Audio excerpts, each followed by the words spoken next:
Hi friends, मी doctor Neha Dongaonkar. मी आयुर्वेदिक डर्मॅटॉलॉजिस्ट आहे. गेल्या 25 ते 30 वर्षापासून मी व्हिटिलिगो या किचकट आजारावर प्रॅक्टिस करते आणि पेशंटला बरं करते.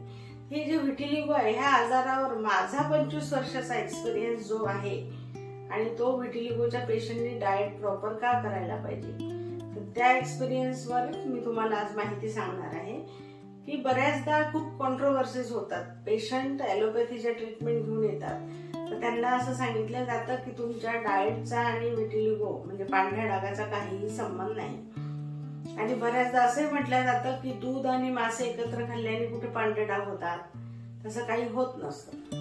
पण आयुर्वेद ह्या प्राचीन शास्त्रामध्ये सांगितलं आणि आता काळ बदललाय म्हणून नव्हे, पण फिश आणि मासे आणि विरुद्धान्न हे खाल्ल्यानंतर पांढरे डागच नव्हे तर कुठलेही त्वचारोग होऊ शकतात.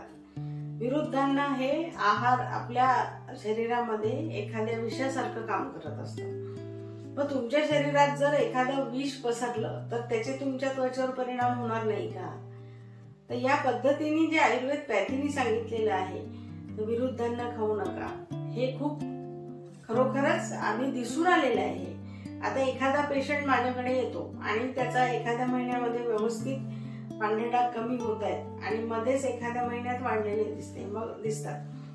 मग आम्ही त्यांना विचारतो तुम्ही डाएट काय घेतलंय, तर त्याच्यामध्ये काही पेशंट मध्ये असं दिसून आलं की ते कंटिन्युअस अंडे खातात.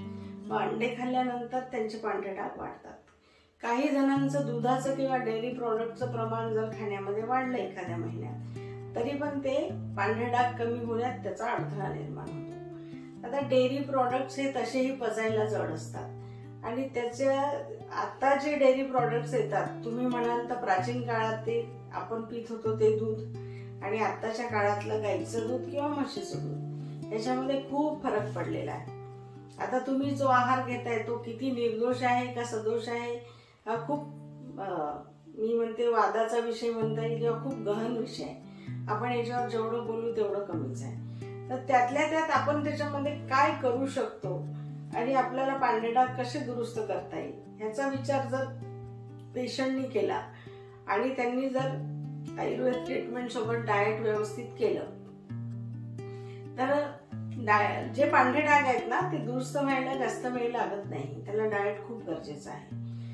आपण जे विरुद्धान्न म्हणतो त्याच्यापासून शरीरात तयार होणारा आम, डेअरी प्रॉडक्ट्समुळे जे विषंदी पदार्थ असतात दह्यासारखे, त्याच्यामुळे त्वचेमध्ये उत्पन्न होणारा क्लेथ, ह्याच्यामुळे पांढरे डाग कव्हर व्हायला वेळ लागतो. तर ही जी प्रोसेस असते ही आयुर्वेद शास्त्राने जी सांगितलेली आहे त्याच्यामध्ये बरेच फॅक्टर असतात.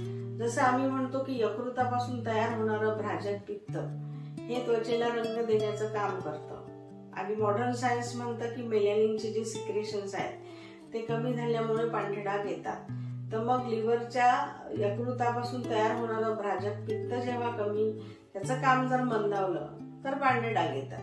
मग आता ह्याच्यामध्ये कल्प्रिट काय आहे की तुमच्या यकृताचं जे कार्य आहे ते सुरळीत चाललंय की नाही. तर ते जर सुरळीत चाललं नसेल तर तुमचे मेलॅनिनचे सिक्रेशन वाढणार नाही. तर मग आयुर्वेदातल्या ट्रीटमेंट अशा पद्धतीने पेशंटला दिल्या जातात.